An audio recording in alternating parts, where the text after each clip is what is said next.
Good morning to all of you. Today we are going to discuss about imports and exports under GST, assessment of duty, conditions for allowing provisional assessment, abatement of duty on damaged or deteriorated goods.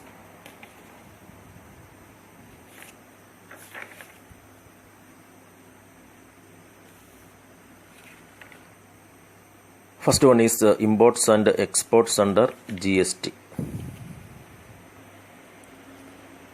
GST is a single tax levied on the supply of goods and services right from the manufacturer to the consumer.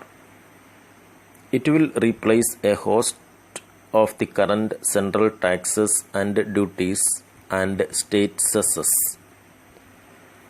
Under the GST regime, credits of input taxes paid at each stage will be available in the subsequent stage of value addition.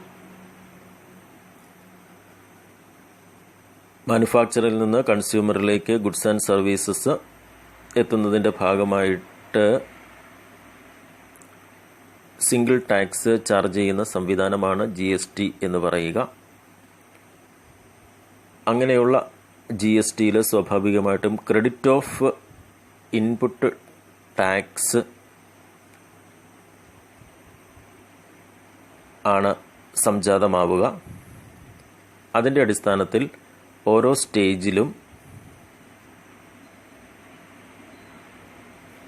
അതിൻ്റെ tax adjust ചെയ്യപ്പെട്ടുകൊണ്ട് value add ചെയ്യുകയാണ് എന്നുള്ളതാണ് ഇവിടെ സംഭവിക്കുന്നത്. GST in India will have three components: Central Goods and Service Tax CGST, State Goods and Service Tax SGST, and Integrated Goods and Service Tax IGST. Center would levy and collect CGST, and states would levy and collect SGST on all transactions within a state. CGST എന്ന് പറയുക central collect ചെയ്യുന്നതാണ്. SGST എന്ന് പറയുക state collect ചെയ്യുന്ന ലെവിയാണ്. The IGST would be equivalent to CGST plus SGST.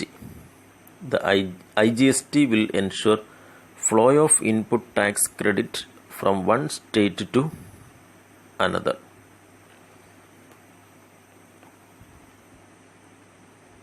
No tax will be payable on export of goods or services as per the GST law. Credit of input tax credit will be available, and the same will be available as refund to the exporters. Export of goods and സർവീസസിൻ്റെ കേസിൽ GST law അനുസരിച്ച് tax കൊടുക്കുന്നില്ല, പകരം ഒരു adjustment ആണ് എന്ന് പറയുമ്പോൾ purchase ചെയ്യുന്ന ഗുഡ്സിൽ ഓൾറെഡി ടാക്സ് ചാർജ് ചെയ്യപ്പെടുന്നു. ആ ഗുഡ്സ് സെയിൽസ് നടത്തുമ്പോൾ പർച്ചേസ് ചെയ്യുമ്പോൾ കൊടുത്ത ടാക്സ് സെയിൽസിൽ നിന്നും കുറയുകയാണ്, അഥവാ അവിടെ അഡ്ജസ്റ്റ് ചെയ്യപ്പെടുകയാണ്. ഇതാണ് എക്സ്പോർട്ട് ഓഫ് ഗുഡ്സ് ഓർ സർവീസസിൻ്റെ കേസിൽ GST അനുസരിച്ച് അഡ്ജസ്റ്റ് ചെയ്യപ്പെടുന്ന credit of input tax credit എന്നതുകൊണ്ട് ഉദ്ദേശിക്കുക.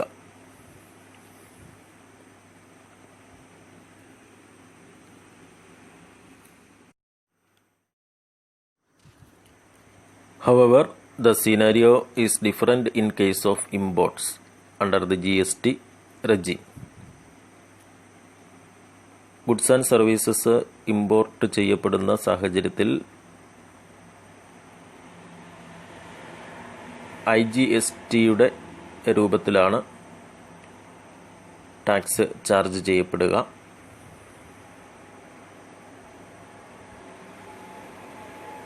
അതിൻ്റെ കൂടെ ബേസിക് കസ്റ്റംസ് ഡ്യൂട്ടിയും കൂടെ ആഡ് ചെയ്യപ്പെടുന്നു എന്നുള്ളതാണ്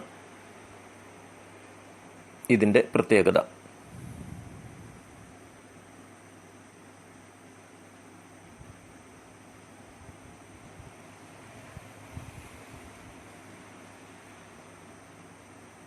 അടുത്തതായി സർവീസ് റിസീവർ ആണ് ടാക്സ് ലയബിലിറ്റി കൊടുക്കേണ്ടത്. ഇങ്ങനെ വരുന്ന സർവീസസ് പലപ്പോഴും പ്രൊവൈഡ് ചെയ്യുന്നത് ഇന്ത്യക്ക് പുറത്ത് താമസിക്കുന്ന സർവീസ് പ്രൊവൈഡേഴ്സ് ആയിരിക്കും. അങ്ങനെ ഔട്ട്സൈഡിലുള്ള സർവീസ് പ്രൊവൈഡേഴ്സിൻ്റെ സർവീസ് റിസീവ് ചെയ്യുന്ന സർവീസ് റിസീവേഴ്സാണ് ടാക്സ് നൽകേണ്ടതും അതിൻ്റെ റിട്ടേൺ ഫയൽ ചെയ്യേണ്ടതും.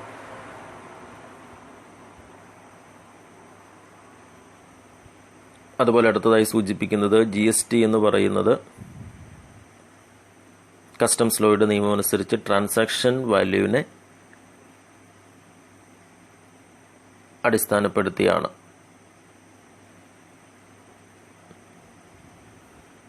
അടുത്തതായി സൂചിപ്പിക്കുക,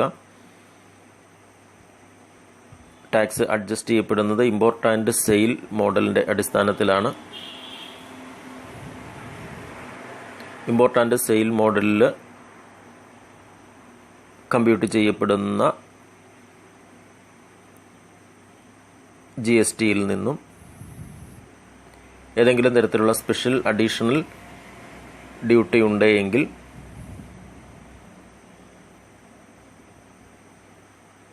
അത് ഇമ്പോർട്ടറിൽ നിന്നും പിന്നീട് അഡ്ജസ്റ്റ് ചെയ്യപ്പെടുന്നതുമാണ്.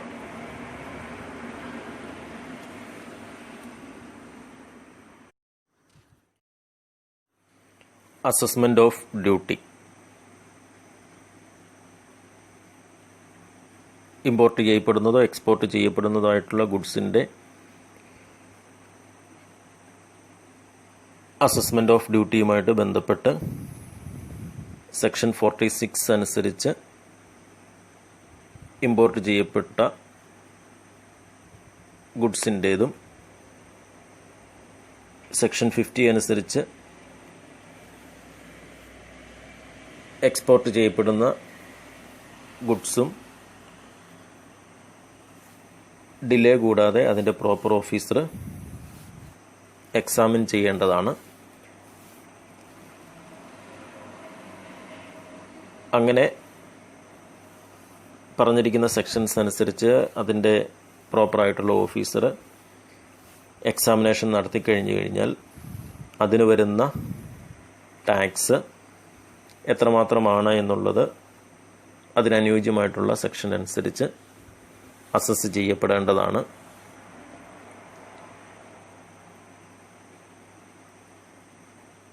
അങ്ങനെ ടാക്സ് അസസ് ചെയ്യപ്പെടുന്ന സാഹചര്യത്തിൽ ഇമ്പോർട്ടറിൽ നിന്നും എക്സ്പോർട്ടറിൽ നിന്നും അതിന്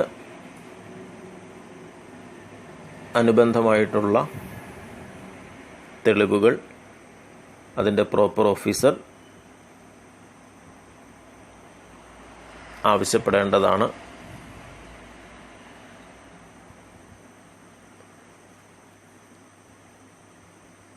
അത് എക്സ്പോർട്ടും ഇമ്പോർട്ടുമായിട്ട് ബന്ധപ്പെട്ട് അതിൻ്റെ അനുയോജ്യമായിട്ടുള്ള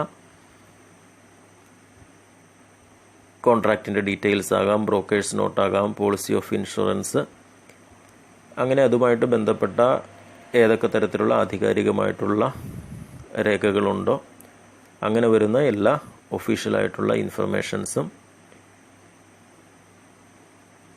അത് പ്രോപ്പർ ഓഫീസറുടെ മുമ്പാകെ എക്സ്പോർട്ടറും ഇമ്പോർട്ടറും സബ്മിറ്റ് ചെയ്യേണ്ടതും അത് അദ്ദേഹം വെരിഫൈ ചെയ്യേണ്ടതുമാണ്.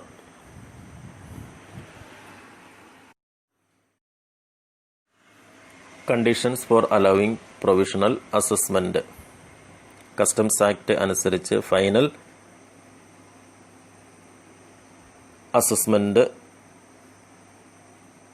നടത്തുന്നതിന് മുന്നോടിയായിട്ട്, അഥവാ അത് ഫൈനൽ അസസ്മെൻറ്റ് ഓഫ് ഡ്യൂട്ടി പൂർത്തീകരിക്കപ്പെടാൻ മറ്റ് സാങ്കേതിക തടസ്സങ്ങളുള്ള സാഹചര്യങ്ങളിൽ പലപ്പോഴും ഒരു പ്രൊവിഷണൽ ഡ്യൂട്ടി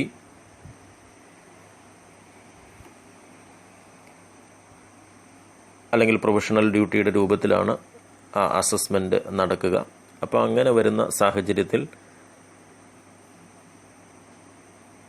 പ്രൊവിഷണൽ ഡ്യൂട്ടിയിൽ ചാർജ് ചെയ്യപ്പെടുന്ന എമൗണ്ടും ഫൈനൽ അസസ്മെൻറ്റ് ഡ്യൂട്ടിയുടെ ഭാഗമായിട്ട് ഉണ്ടാകാവുന്ന ചാർജും തമ്മിലുള്ള ഡിഫറൻസിലുണ്ടാകുന്ന എമൗണ്ട് ഒരു ബോണ്ടായിട്ട് ഇമ്പോർട്ടറോ എക്സ്പോർട്ടറോ പ്രോപ്പർ ഓഫീസറുടെ മുമ്പാകെ ഡെപ്പോസിറ്റ് ചെയ്യേണ്ടതാണ്. ഈ വരുന്ന എമൗണ്ട് എന്ന് പറയുന്നത് പ്രൊവിഷണൽ ഡ്യൂട്ടിയുടെ 20% കൂടാത്ത ഒരു എമൗണ്ടാണ്. അതിനുശേഷം അതിൻ്റെ ഫൈനൽ അസസ്മെൻറ്റ് നടക്കുന്ന സാഹചര്യത്തിൽ ഈ ഡെപ്പോസിറ്റ് ചെയ്ത എമൗണ്ട് അഡ്ജസ്റ്റ് ചെയ്യപ്പെടാം. അതുപോലെ തന്നെ പ്രൊവിഷണൽ ഡ്യൂട്ടിക്ക് ഏറെക്കുറെ ഈക്വൽ ആകുന്ന രീതിയിലുമായിരിക്കാം അതിൻ്റെ ഫൈനൽ അസസ്മെൻറ്റ് ഡ്യൂട്ടി വരിക.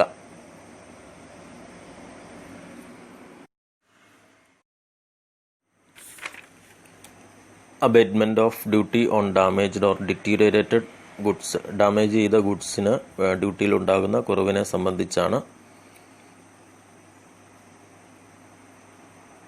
ഏതൊക്കെ രീതിയിൽ ഡാമേജ് ആകുന്ന ഗുഡ്സിനാണ് ആ ഡ്യൂട്ടിയിൽ കുറവ് വരിക?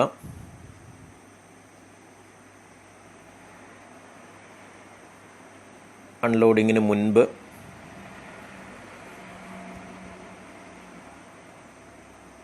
ഇമ്പോർട്ടഡ് ആയിട്ടുള്ള ഗുഡ്സിൻ്റെ ഡാമേജ് സംഭവിക്കുകയാണ് എങ്കിൽ, അതുപോലെ തന്നെ മറ്റൊരു സാഹചര്യം, ഇമ്പോർട്ടഡ് ആയിട്ടുള്ള ഗുഡ്സ് വെയർഹൗസ്ഡ് ഗുഡ്സ് അല്ല, എന്നാൽ അത് അൺലോഡിങ്ങിന് ശേഷവും എന്നാൽ എക്സാമിനേഷന് മുൻപും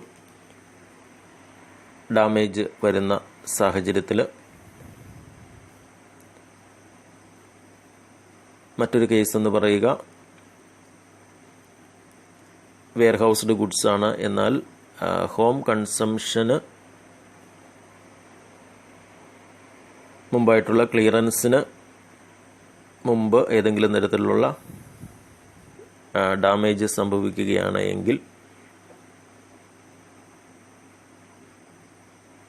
ഈ പറയപ്പെടുന്ന സാഹചര്യങ്ങളിലൊക്കെയാണ് അബേറ്റ്മെൻറ്റ് ഓഫ് ഡ്യൂട്ടി നമുക്ക് പ്രാബല്യത്തിൽ വരിക. The value of damaged or deteriorated goods may be ascertained by either of the following methods at the choice of the owner. Damaged ആയിട്ടുള്ള അഥവാ ഡിറ്റീരിയറേറ്റഡ് ആയിട്ടുള്ള ഗുഡ്സിൻ്റെ വാല്യൂ കണ്ടെത്തുക. ആ ഡാമേജ്ഡ് ആയിട്ടുള്ള ഗുഡ്സിൻ്റെ വാല്യൂ എന്താണെന്ന് പ്രോപ്പർ ഓഫീസർ കണ്ടെത്തുന്നു. ആ വാല്യൂ ആണ്